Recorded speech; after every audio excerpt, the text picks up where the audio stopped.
세상에 놀라운 능력을 가진 사람들이 원하는 소원은 즉시로 이루어 줄 수 있는 놀라운 능력을 가진 마술사가 있었다고 합니다.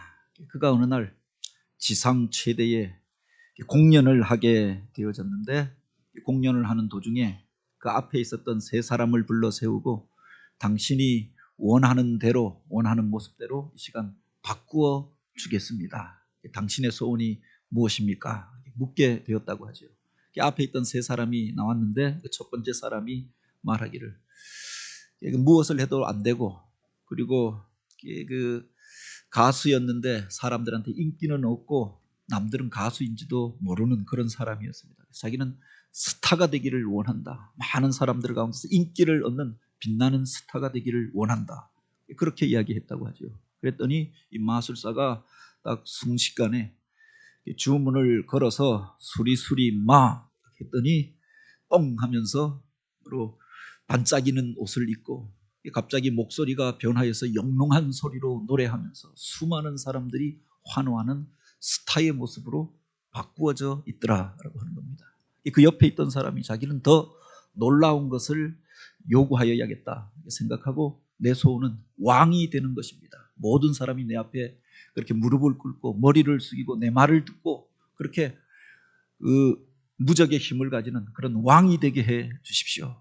그랬더니 그 마술사가 수리수리 마 했더니 순식간에 뻥 하면서 왕이 되어졌는데, 왕관을 쓰고 화려한 옷을 입고 그가 딱 말을 하는데 목소리도 굵직하고 위험한 목소리가 나가니까 모든 사람들이 머리를 숙이면서 그 말에 순복하게 되더라. 그것을 보고 세 번째 사람이 놀랐던 겁니다. 이 모든 것을 다 가진 사람이 되었으면 좋겠다. 왕도 되고 그리고 스타도 되고 인기도 없고 그리고 사람들 가운데 위엄도 가진 그런 사람이 되었으면 좋겠다. 그래서 왕도 되고 스타도 되고 다 되게 한꺼번에 되게 해 주세요. 그랬더니 그 마술사가 한참 고민하다가 한순간에 그를 향하여 주문을 걸었는데 수리수리 맘마 했더니 변하였는데 스타킹이 되었다라고 하죠. 스타도 되고 킹도 되어졌는데 그렇게 사람들의 수치스러운 데를 가려주는 그런 존재가 되었다. 여러분의 소원은 무엇입니까? 그 소원들 가운데 우리가 기대하고 바라는 그것들 속에 내 속마음이 담겨져 있잖아요. 높은 사람이 되고 싶다. 또 사람들 가운데 화려한 자리에 서고 싶다. 내 욕망이, 내가 최고의 가치로 여기는 것들이 그 사람의 소원 속에 담겨져 있는 것 아닙니까? 그런데 그 모든 소원이 다 좋은 것은 아니더라. 그것이 이루어졌다고 해도 모두 행복한 것은 아니더라라고 하는 거죠. 과거에 나왔던 TV 프로그램 가운데 우리 아이가 달라졌어요 라고 하는 프로그램이 있었습니다. 지금은 EBS에서 그게 나오는 것 같은데, 여기에 보면은 어른들이 감당하지 못하는, 부모가 감당이 되어지지 않는 문제 아이들이 나오잖아요. 유치원에 가서도 적응하지 못하고 학교에서도 선생님이 제어할 수 없고 그렇게 그 부모가 감당이 되어지지 않아서 바로 이 프로그램에 의뢰를 하는 겁니다. 이 아이가 무엇부터 잘못되어졌는가, 어떻게 이 아이에게 바른 그렇게 습관과 모습을 만들어 줄 수 있을 것인가. 그래서 의뢰를 하면은 전문가들이 출동하는 겁니다. 그리고 한동안 한 일주일 정도 그 아이의 생활을, 모습을 관찰하잖아요. 보면은 대부분의 아이들이, 문제를 가진 아이들, 버릇이 없는 아이들, 그리고 사회적으로 어떻게 함께해서 사람들과 교류하지 못하는 그 아이들의 모습을 살펴보면은 그 부모의 교육에 어떤 문제가 있었던 것들을 보게 되죠. 아이를 귀하게 여기는데 바른 훈육을 하지 않는 겁니다. 바른 기준이 그 부모에게 없는 겁니다. 아이가 잘못해도 잘못했다고 이야기하지 않고 그냥 다 받아주고 그 아이가 하고 싶은 대로 그냥 방치해 놓는 겁니다. 그것이 사랑이라고 생각하는 겁니다. 또 어떤 때는 교육을 하는데 원칙을 가지고 교육하는 게 아니라 자기 감정에 따라서 잘못했는데도 잘못했다고 이야기하지 않습니다. 어떤 때는 잘못한 것이 없는데도 엉뚱하게 자기 감정을 따라서 아이를 겁주고 혼내고 때리고, 아이 성격이 이상하게 바뀌어진, 통제하지 못하는 그런 삶으로 나아가게 되어지는 거죠. 언젠가 인터넷에서 이런 글을 본 적이 있습니다. 내 자녀를 망치는 10가지 비결이라고 하는 글이 있는 겁니다. 아이의 인생을 망치는 방법이 있는데, 망치고 싶다고 하면은 이렇게 하라라고 하는 겁니다. 아이가 갖고 싶은 것은 다 사주어라. 무엇이든지 달라고 하면 그때마다 주라. 두 번째가 아무리 나쁜 말을 해도 다 받아주라. 그 아이를 향하여서 매를 들거나 혼내지 말라. 그리고 아이가 하고 싶은 것은 다 그대로 내버려 두라. 잘못된 품행을 하여도 책망하지 말라. TV나 인터넷을 하고 싶다고 하면 마음껏 하게 하라. 아이가 치우지 않은 옷과 신발, 물건들은 대신하여서 정리해 주라. 이런 이야기들입니다. 결론을 이야기하면 그 아이가 원하는 대로 해주고, 하고 싶은 대로 해주고, 갖고 싶은 것 다 갖게 해주고, 그러면 그 아이의 인생을 망칠 수 있다라고 합니다. 아이를 망치는 비결이 바로 여기에 있다라고 합니다.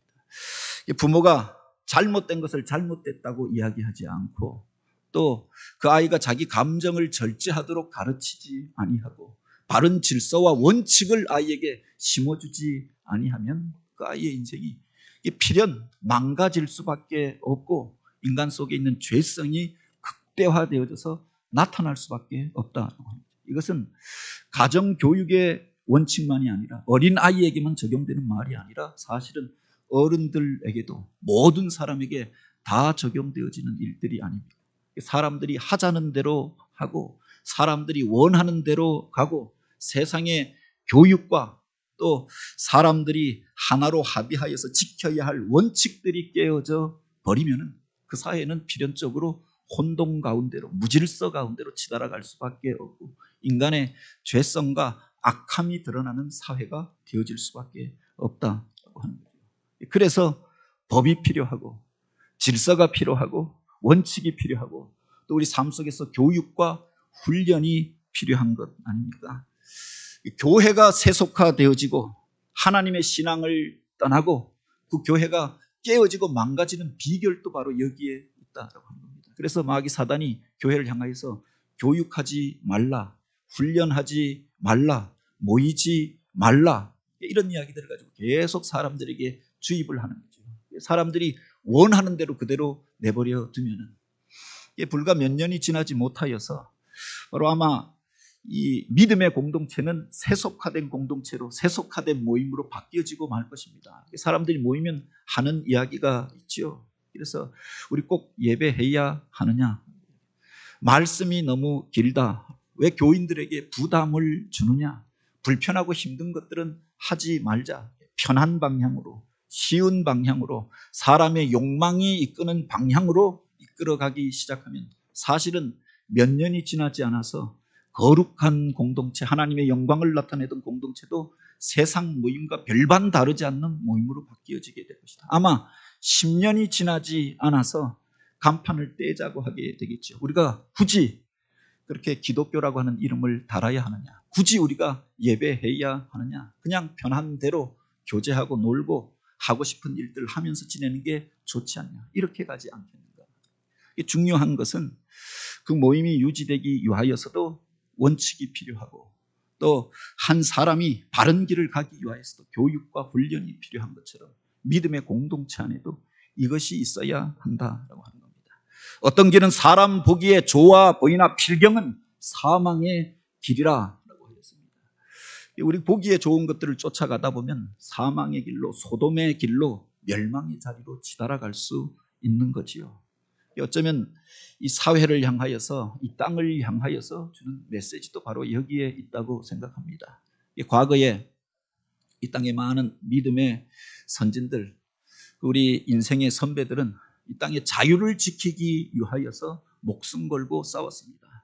6.25 전쟁이 있었던 때가 6월이고, 또 그 과정 속에 수많은 이런 싸움과 전쟁이 있었지만 자유의 가치를 지키기 위해서 목숨 걸고 싸웠던 사람들이 있습니다.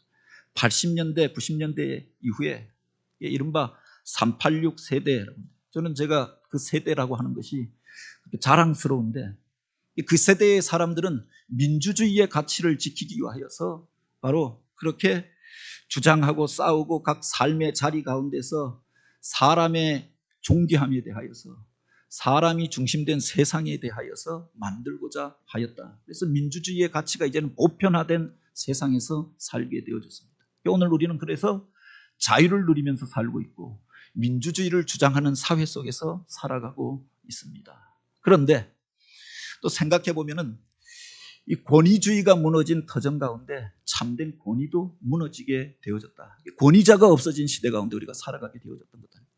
독재를 무너뜨리고 우리가 자유의 가치를 이루기 위하여서 그렇게 투쟁하고 주장하고 살아왔는데, 그러면서 그 권위주의가 무너지고 나니까 권위를 가진 사람들이 없어지고 더 이상 지도자라고 믿고 따를 만한 모범이 없어져 버린 겁니다.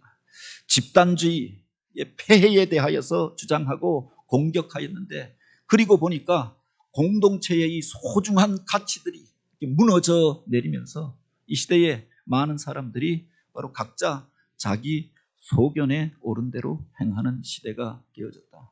그래서 우리 시대의 그 사상적인 그 내용에 대해서 이야기하면서 포스트 모더니즘 시대라고 이야기합니다. 모더니즘의 가치, 역사의 진보를 믿고 이 사회를 하나로 그렇게 통합하고 질서와 원칙을 중요시하던 이 가치들이 다 무너진, 해체되어진 자리 가운데 사람들이 각자 자기 소견에 옳은 대로 자기 보기에 좋은 대로 자신의 자유를 주장하면서 그렇게 혼돈과 또 소요하는 세상이 되어졌다라고 이야기를 하죠.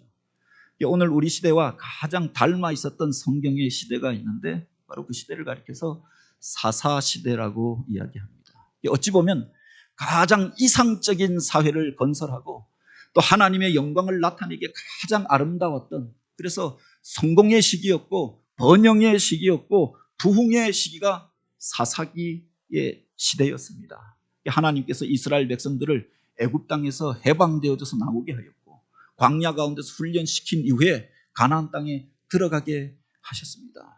그 땅에 들어가서 승승장구하면서 그 약속의 땅을 얻고 그 땅의 부요함을 누리면서 이제 자유를 누리면서 살게 되어집니다. 노예였던 그 백성들이 이제 왕이 없는 세상 가운데에서 하나님의 말씀만 지켜 행하며 12지파가 형제적 언약을 맺고 그 말씀의 원칙 따라 살아가면서 그야말로 이 땅에 임한 하나님 나라의 가치를 실현하던 시대가 오게 되어졌던 겁니다.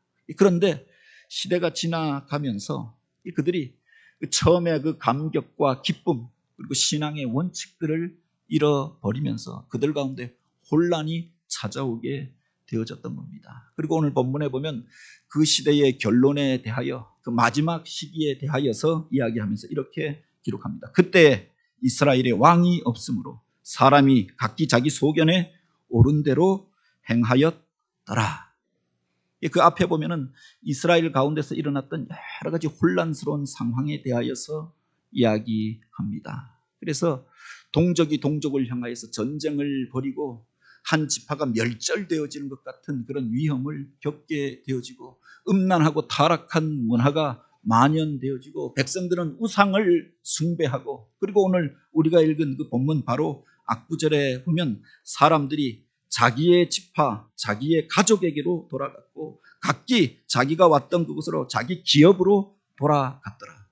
그 모든 것이 해체된 시대 가운데 사람들은 이제 자기 지파, 자기 집, 자기 가족, 자기 기업, 이것이 최고의 가치가 되어진 삶을 살게 되었다. 왜 이렇게 되어졌는가? 이상적인 사회가 시작되어졌고 그들이 그토록 소원하던 그 나라, 그런 세상이 열려졌는데 왜 그들이 그 복을 누리지 못하고 그렇게 혼란과 파괴와 스스로를 향하여서 파괴하고 그래서 형제가 형제를 향하여 죽고 죽이는 이런 전쟁을 향하여서 치달아가게 되었는가? 오늘 본문에 보면 그 이유에 대하여서 진단하면서 그때 이스라엘에 왕이 없으므로 이렇게 이야기를 하고 있는 겁니다. 왕이 없으므로 사람들 가운데서 각자 자기 소견에 오른 대로 자기 원하는 대로 자기 욕망을 드러내면서 싸우고 분쟁하고 갈등하는 사회로 치달아가게 되었다. 왕이 없다고 하는 말이 무슨 말인가? 물론 그 뜻을 우리가 1차적으로 이해하면은 그 땅을 다스릴 그런 권위자, 강력한 힘과 권위를 가진 왕이 아직 없었기 때문에, 왕정 체제가 아직 되어지지 아니하였기 때문에 그들이 힘이었고, 그렇게 서로 안에서 서로 갈등하게 되어졌고, 그래서 어려운 일들을 겪고 비참한 일들을 겪게 되었다. 이렇게 해석할 수도 있습니다. 실제로 이 사사기가 지난 이후에 그래서 그 백성들이 원하여서 인간 왕이 들어서게 되어지잖아요. 많은 사람들은 이 구절을 해석하면서 그렇게 말하기도 합니다. 그 이후에 들어서게 된 다윗 왕조 체제를 정당화시키기 위하여서 그때의 역사를 기록하였던 역대기 사가들이 바로 이 구절을 첨가해 넣은 것이다. 그 시대의 문제는 어디서부터 비롯되었냐? 왕이 없었기 때문에, 강력한 힘을 가지고 군사력을 가지고 강제력을 가진 그런 왕이 없었기 때문에 그 시대가 혼란하였던 것이다. 이렇게 적어 놓은 것이다 라고 해석하기도 합니다. 그러나 대부분의 그 성서학자들은 바로 이 사사기는 나중에 쓰여진 것이 아니라 사사기의 가장 마지막 사사라고 일컬어지는 사무엘의 시기에 쓰여진 것으로 받아들이지요. 성경에 보면 여러 가지 근거들을 볼 수 있는데, 바로 그때 이스라엘 백성들이 다윗 성이라고 하고 예루살렘 성이라고 하던 그 예루살렘이 사사기 1장 21절에 보면, 그리고 맨 뒤에 레위인이 방문하였던, 그래서 그가 비참한 일들을 당하게 된 기브아 성 옆을 지날 때 바로 이 예루살렘에 대한 이야기를 기록하고 있는데, 그때 여부스 사람들이 그곳에 살고 있었고 이방인의 성읍이었다라고 기록하고 있습니다. 왕조 시대에는 이미 예루살렘은 이스라엘의 땅이었고 다윗의 성이 되어지고 도읍이 되어졌던 곳입니다. 그런데 사사기에 보면은 이방인이 살던, 여부스족이 살던 곳으로 기록되어져 있는 거죠. 사사기 말기에 기록된 것으로 해석할 수가 있는 겁니다. 그리고 여기에서 결론처럼 등장하는 사람이 사무엘인데, 바로 그 사무엘을 통하여서 기록된 것으로 일반적으로 성서학자들이 받아들이죠. 그런데 이 사무엘은 이 왕정 체제에 대해서 그렇게 긍정적으로 생각하던 사람이 아니었다라고 하는 겁니다. 이 사사기에 보면 그 앞에 스스로 왕을 그렇게 자처하였던 사람이 있습니다. 기브온의 아들이었던 아비멜렉이 스스로 왕이 되어져서 아버지의 이름을 이용하고 그 권위를 이용하여서 왕을 자처했습니다. 그때 그들 가운데 비참한 일들이 벌어지게 되어지고, 그리고 요담을 통하여서 이 왕정 체제가 가지는 악함에 대하여서 그렇게 책망하는 말들이 등장하지요. 그리고 아비멜렉이 실제로 비참한 최후를 맞게 되어집니다. 그 때문에 수많은 사람들이 죽고, 그도 그래서 한 여인이 던졌던 맷돌에 맞아서 머리통이 깨어져서 비참한 죽음을 맞이하게 되죠. 그리고 다시금 사사기가 이어지게 됩니다. 사사기 말기에 그 백성들이 우리에게 왕을 세워달라고 사무엘에게 나와서 요구합니다. 사무엘이 그들을 향하여서 책망하며 왕이 세워졌을 때 어떤 일들이 발생할 것인가, 그 결과에 대하여서 이렇게 이야기하잖아요. 왕이 세워지면 그가 너희의 아들들을 불러서 말과 병거를 어거하게 하고 너희 밭을 갈게 하고 그들을 전쟁터로 내몰게 될 것이다. 너희 딸들을 취하여서 궁중의 시녀로 삼을 것이고 떡 굽는 일들을 시킬 것이다. 너희들이 가지고 있는 좋은 밭과 포도 원과 감나무는 다 빼앗아서 자기의 신하들에게 줄 것이고 너희가 떠나왔던 애굽의 바로와 같이 종으로 삼아서 너희를 압제할 것이다. 왕이 생기게 되면 이런 일들이 벌어지게 될 것이다 라고 경고합니다. 그리고 그것을로 안타까워하고 분노하잖아요. 하나님께서 그를 향하여서 그들이 너를 싫어서 왕을 세워달라고 하는 것이 아니라 사실은 나를 싫어하여서 인간 왕을 세워달라고 하는 것이라, 그렇게 말씀하여 주십니다. 이 사사기 사가는 인간 왕이 없음으로 인하여서 이런 문제가 발생한 것이라고 이야기하고 있는 것이 아니었던 겁니다. 오히려 인간 왕이 권력을 독점하고 강제력을 가지고 있는 그런 사람이 들어서게 되면 이런 비참한 일들이 일어나게 될 것을 경고하였던 것 아닙니까? 뿐만 아니라 이스라엘 백성들은 그래서 애굽에서 탈출해서 나왔던 사람들입니다. 애굽의 바로의 압제 가운데서 노예가 되어져서 고통당하고, 그래서 강제 징용에 시달리면서 고통당하던 그들이 자유로운 세상을 꿈꿉니다. 인간의 존귀함이 보장되어진 그런 세상을 꿈꾸잖아요. 모세를 통하여서 그들을 해방시킵니다. 그들이 정복하고 무너뜨렸던 가나안의 체제가 무엇이었느냐? 각 성마다 왕이 있지 않았습니까? 군사력을 가지고 세금들을 모으고 화려한 왕궁을 짓고 그렇게 사람들을 다스리던 왕들이 있었던 그 성읍들을 다 무너뜨리고 그리고 자유롭고 평화로운 그런 세상을 그곳에 건설하게 하였고 12지파가 하나님의 말씀에 의하여서 그렇게 통치되어지는 형제적 사랑의 공동체를 그곳에 건설하게 하였던 거죠. 이스라엘의 이상과도 맞지 않는 이야기다. 그래서 이 말을 더욱 완곡하게 우리가 해석한다고 하면은 그때 이스라엘 가운데 참된 권위자가 없어짐으로 참된 지도자가 없어짐으로 인하여 그들 가운데 이런 혼란과 갈등이 일어나게 되었다. 이렇게 해석할 수가 있는 거죠. 백성들이 믿고 따를 만한 그 말씀에 순종할 만한 그런 지도자가 그래서 모든 사람들에게 사표가 되고 본이 될 만한 그런 사람들이 없어짐으로 인하여서 그들 가운데 이런 혼란이 일어나게 되어지고 민족이 민족을 대항하여서 싸우게 되어지고 이런 갈등과 비참한 일들이 시작되어졌다. 이렇게 해석할 수 있는 겁니다. 사실 이 성경을 잘 들여다보면 언제부터 이 구절이 등장하느냐? 사사기 17장에 보면은 처음으로 그때 왕이 없으므로 그 백성이 자기 소견에 옳은 대로 행하였다라고 하는 말이에요. 18장에 또 이 말이 등장합니다. 19장에 또 이 말이 등장합니다. 21장에 또 반복하여서 이 말이 등장하는 것들을 보게 되죠. 그때가 어느 때인가?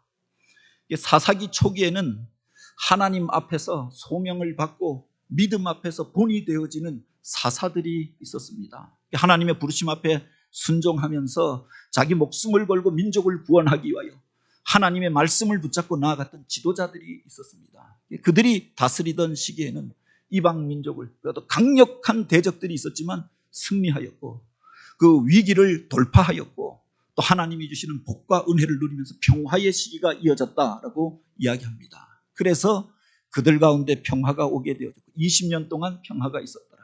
40년 동안 평화가 있었더라. 80년 동안 평화를 누리며 살았더라. 그런 지도자들이 있었던 시기에는 위기가 아니었고 문제가 아니었고 오히려 그 속에서 하나님의 도우심과 구원하심을 경험하는 기회가 되어졌던 거죠. 그런데 사사기 17장 바로 앞구절에 보면은 삼손의 이야기가 등장하는 겁니다. 그는 태어나면서부터 하나님 앞에서 구별된 자로 이스라엘을 다스리는 자로 이스라엘을 구원하는 자로 그렇게 하나님의 소명을 받은 사람이었습니다. 근데 그가 이제 사사의 사역을 시작하면서 구별되게 살았던 것이 아니라 블레셋의 여인에게 빠져서 그를 찾아가 그와 결혼하여 달라. 그래서 그것 때문에 분노하고 그것 때문에 싸웁니다.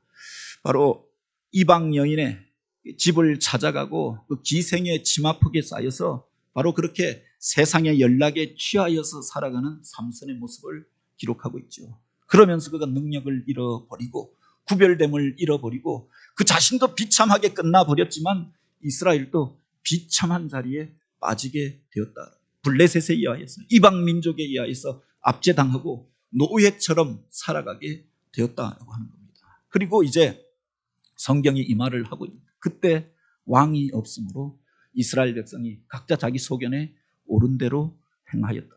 믿고 따를 만한 기준이 없고 본이 되어지는 지도자가 없고 그렇게 권위를 가진 사람들이 없어짐으로 인해서 사람들이 이제 더 이상 누구를 쫓아가고 배울 만한 모범이 없어져 버린 겁니다. 각자 자기 소견에 옳은 대로 누구나 다 결국은 자기 감정대로 살아가고 자기 보기에 좋은 대로 살아가고 자기 가정과 자기 기업을 위하여 사는 것이 아니냐 그렇게 살게 되어졌다.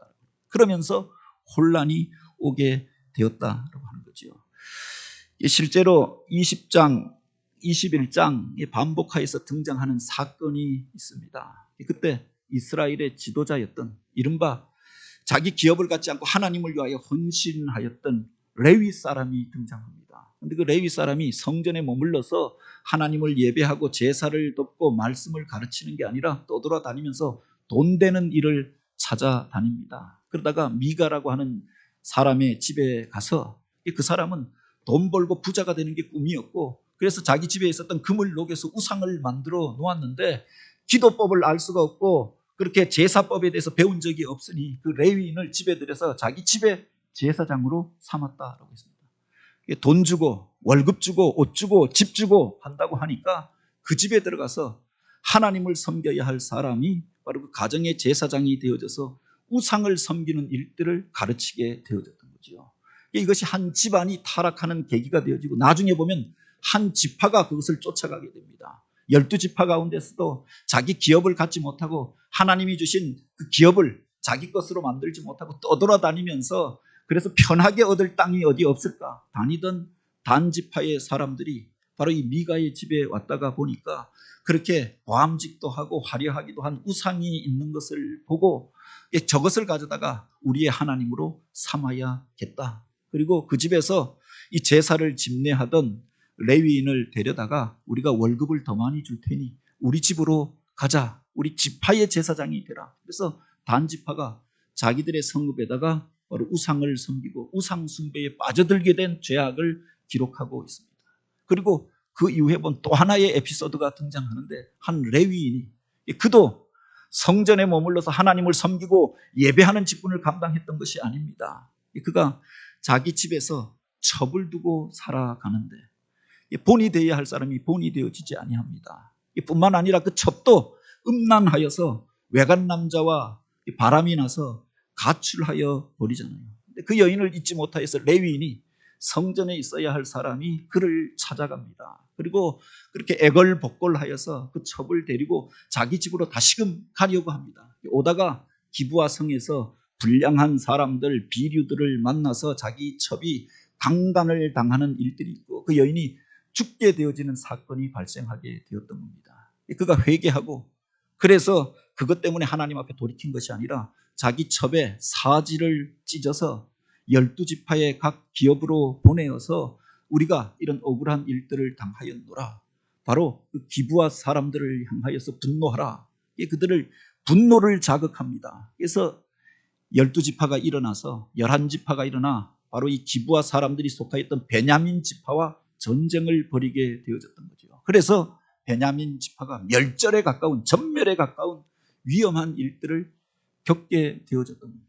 그 이후에 각 지파의 대표들이 모입니다. 이제 이 사태를 어떻게 수습할 것인가. 근데 그들이 모여서 그렇게 대안으로 제시했던 것이 있습니다. 그래도 이 베냐민 지파에 남겨진 사람들은 살게 해줘야 하는 것 아닌가. 그래서 우리 형제가 이와 같이 멸절에 가까운 위험을 겪었는데 다시금 살게 하려고 하면 어떻게 해야 하는가. 그래서 그 가운데 또 다른 전쟁을 벌입니다. 이 길르앗 사람들, 전쟁에 참여하지 아니하였던 그 사람들을 죽여버리고 그 여인들을 취하여서 블레셋 사람들에게 시집가서 아이를 낳게 합니다. 그래도 모자라니까 이제는 여호와의 절기에 나와서 그 보기에 좋은 여자들이 있으면 보쌈하여서 데려다가 자기 아내로 삼고 아이를 낳게 하면 그것을 인정해 주겠다. 이방의 풍습을 공인해 버렸던 겁니다. 이 지도자가 없으니 사람들이 각자 자기 소견에 오른 대로 행하면서 악한 일들이 들어오게 되고 비참한 일들이 발생하게 되어졌다. 그때 이스라엘에 왕이 없으므로 사람들이 각자 자기 소견에 오른 대로 행하였더라. 기록하고 있는 거죠. 보다 중요한 것은 바로 인간 왕이 없고 또 인간 지도자가 없어서가 아니라 그들 안에 기준과 원칙이 무너지면서 이런 일들이 발생하게 되어졌던 거죠. 어려운 일들이 일어났습니다. 하나님께서 무엇이라고 말씀하시느냐. 말씀을 찾고 그 공동체의 언약에 기초해서 이 일들이 해결되어지는 게 아니라 각자 사람들이 자기 좋은 소견대로 자기 생각대로 주장합니다. 그래서 다수가 가는 방향으로 쫓아가면서 점점 멸망의 길로 치달아가게 되어졌다라고 하는 거죠. 오늘 우리들이 우리의 공동체를 움직이는 그 원칙은 무엇이고 우리들의 왕이 되어져 있는 이는 누구입니까? 본래적으로 이 말씀을 그대로 우리가 신앙적인 의미로 해석한다고 하면 바로 그 시대에 하나님의 주권이 부인되어지고 하나님의 다스림이 부인되어지고 하나님이 왕이 되어지지 아니하심으로 인하여서 그 시대에 이런 일들이 일어나게 되어졌던 거죠. 이스라엘에 왕이 없어서가 아니라 이스라엘 사람들이 하나님을 왕으로 인정하지 아니하면서 그 시대에 혼란과 문제가 시작되어졌던 거죠. 이스라엘 백성들이 그 광야길을 지나고 가나안 땅을 정복하면서 그들을 하나로 묶었던 가장 중요한 사상과 신앙의 고백이 있습니다. 그게 바로 모노 야훼이즘이라고 하는 겁니다. 오직 하나님 한 분만이 우리의 왕이 되신다. 오직 하나님만이 우리를 다스리신다. 오직 하나님의 말씀만이 오늘 우리를 움직이는 힘이다. 바로 그 고백이 모노 야훼이즘 속에 담겨져 있습니다. 이것이 이스라엘을 이스라엘 되게 하였고 그들을 승리하게 하였고 약속의 땅을 얻게 하였고 12지파가 연합하여서 하나 되게 하였던 힘이었던 겁니다. 그런데 세월이 지나면서 그 신앙을 떠나게 되어졌고 그 언약을 떠나게 되어졌던 거죠. 하나님만이 우리의 왕이 되시고 인간이 우리의 왕이 될 수 없다. 하나님의 말씀만이 우리의 삶을 움직이는 규칙이요 원칙이었고 사람이 행하는 어떤 말과 주장들, 세상의 문화가 우리를 움직일 수 없다. 이 고백을 그들이 떠나게 되어졌던 겁니다. 가나안 땅의 사람들이 섬기는 우상을 보니까 화려하고 멋있어 보이니까 그것을 집에다가 만들어 놓고 섬기게 되고 그들이 살아가는 삶의 모습을 보니까 재밌고 즐겁고 화려해 보이니까 그것을 쫓아가기 시작하였던 겁니다. 사람들 가운데서 세월이 지나면서 물질도 많이 갖고 돈도 많이 갖고 권력도 가진 사람들이 생겨나니까 그들의 말이 공동체를 움직이는 힘이 되어졌던 거죠. 하나님을 떠나고 말씀을 떠나면서 그 시대에 이런 비참한 일들이 시작되어졌다. 오늘 우리를 움직이는 가장 중요한 힘은 어디에 있습니까? 누가 가지고 있습니까? 우리 교회를 움직이는 가장 중요한 세력과 그 사람은 누구입니까? 어떤 사람이 아니라 하나님이 왕 되신 교회, 하나님의 말씀이 움직이는 그런 교회가 되길 원합니다.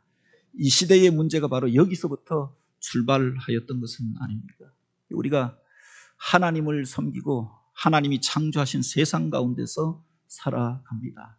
그리고 하나님의 말씀의 원리를 따라 움직일 때 하나님께서 그 백성들에게 복을 주셨고 그 교회에 부흥을 주셨고 그들이 소원하고 간구하였던 그 기도 가운데 응답하여 주시지 않았습니까? 근데 하나님을 믿는다고 하는데 그 중심을, 그 내면을 들여다보면 하나님이 있는 게 아니라 다른 것이 들어와 있는 거죠. 인간이 만든 어떤 사상이, 인간이 조각하여 만들어 놓았던 어떤 물건이, 우상이, 어떤 사람이 그 속에 들어와서 왕이 되어져서 다스리고 나니까 그 사람 때문에 갈등이 일어나고 그 사람 때문에 오늘 우리가 분쟁하고 갈등하게 되어지고 그 사상 때문에 오늘 우리가 형제를 죽여도 좋고 또한 동족 상잔의 전쟁을 벌이면서 그것을 정당화시키면서 살아왔던 것 아닙니까? 오늘 우리를 움직이게 하는 힘은 무엇인가? 내가 가장 소중하게 여기는 가치는 과연 무엇인가? 오늘 우리들 가운데 다시 한번 바로 하나님의 주권이, 하나님의 왕권이 회복되어져야 하지 않겠습니까? 코로나 사태를 겪으면서 코로나 이전과 코로나 이후가 바뀌어지게 될 것이라고 이야기합니다. 문화가 바뀔 수도 있습니다. 사람들이 살아가는 삶의 양상이 바뀔 수도 있습니다. 그러나 하나님이 역사의 주인이시고 우리의 왕 되심은 바뀌어질 수 없다고 합니다. 그래서 세상을 따라가는 것이 아니라 그럼에도 불구하고 하나님의 주권을 인정하고 주재권을 인정하고 그 앞에 나와서 그 하나님을 예배하는 우리가 되길 원합니다. 예배의 모습들이 조금 바뀌어질 수 있을런지도 모르겠습니다. 그럼에도 불구하고 우리의 예배를 받으실 분은 하나님 한 분밖에 없음을 고백하면서 그 말씀이 우리를 움직이는 원리가 되길 원합니다. 교회들마다 이런저런 갈등이 있다고 합니다. 또 어떤 분들은 교회에서 무슨 공사가 있고 또 교회가 건축하고 뭐 이런 일들을 행하게 될 때 건축업자들은 그런 공사가 가장 힘들다고 이야기를 해요. 세상에서 보면 주인이 하나인데 그래서 그 주인 말만 들으면 되는데 그 사람이 의뢰한 것만 하면 되는데 교회에 가서 어떤 일을 하려고 하면 주인이 얼마나 많은지 목사라고 와서 이야기하고 또 장로라고, 근데 장로가 또 한 명도 아니더라 그렇게 이야기해요. 그래서 이 사람이 와서 이렇게 얘기하고 저 사람이 와서 이야기하고 교회에서 내가 남전도 회장이라고 이야기하고 여전도 회장이라고 이야기하고 그러니 누구 말을 들어야 할지 모르겠다. 그리고 해놓고도 나중에 보면 어떤 사람이 와서 바꿔놓으라. 내가 말한 대로 안 했다고 또 그렇게 섭섭하다고 이야기합니다. 이 교회가 주인이 많으면 사공이 많으면 산으로 간다고 이야기하잖아요. 그런데 교회의 주인은 물론 우리가 주인 의식을 가지고 몸된 교회를 섬기고 맡겨진 일들을 감당하는 것도 필요합니다. 그런데 그것은 내가 주인이 되어져서 내가 왕이 되어져서 행하는 것이 아니라 하나님께서 왕이심을 인정하고 주님께서 우리 교회의 머리가 되시고 주인 되심을 인정하면서 청지기로서 일을 하는 거지요. 그래서 어떤 일들이 일어났을 때, 또 새로운 일들을 계획할 때 우리 하나님의 뜻은 어디에 있는가? 하나님이 기뻐하시는 방법은 무엇인가? 하나님의 말씀의 원칙을 물어볼 수 있는 새로운 일들이 발생했습니다. 그러니 세상이 이러하니까 우리가 그것을 쫓아가야 하는 것이 아닌가? 상황이 이러하니까 우리가 바뀌어져야 하는 것이 아닌가? 그 사람이 힘들어하니까 그런 말은 하지 말아야 하는 것이 아닌가가 아니라 하나님이 뭐라고 말씀하시는가? 하나님이 기뻐하시는 뜻은 무엇인가? 말씀이 오늘 우리에게 가르치고 있는 것은 무엇인가? 그것을 묻고 그 말씀을 쫓아 행함으로 하나님의 영광을 이루어가는 교회, 다시 한번 하나님 손에 붙들려 쓰임받는 성도들, 하나님께서 주인 되심으로 인하여서 하나님의 영광과 평화를 경험하며 그 안에서 하나님이 주신 복을 받아 누리는 그런 가정, 그런 믿음의 기업들이 되어지길 주님의 이름으로 축복합니다.